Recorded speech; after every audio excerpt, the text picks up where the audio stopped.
Trend and structure are very important elements in trading, and having knowledge of them will greatly improve your trading strategies and your understanding of the markets.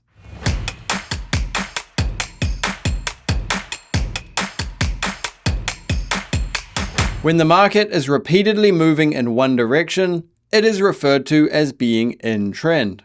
This is regardless of whether the market is moving upwards or downwards, they are both considered trending markets. When in an uptrend, we refer to the market as bullish, whereas in a downtrend, we refer to the market as bearish. The trend is not a linear move, but more of a push and pull. As such, we can have small bearish moves during a bullish trend, small bullish moves during a bearish trend, or even a small period of consolidation while remaining in trend. The trend is over only when price has broken through specific levels previously marked by the trend.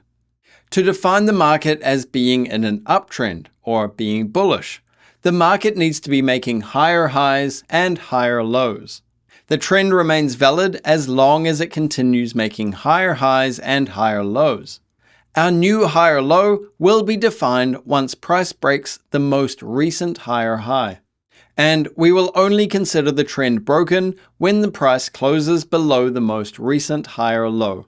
To define a market as being in a downtrend, as in being bearish, the market needs to be making lower highs and lower lows.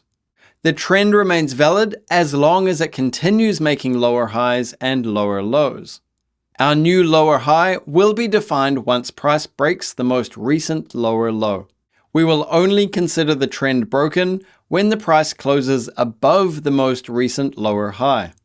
Countertrend refers to moves going against the current trend direction. A small countertrend move during a trending market can be referred to as a pullback. We can utilize countertrend moves in conjunction with other indicators to aid in predicting market reversals.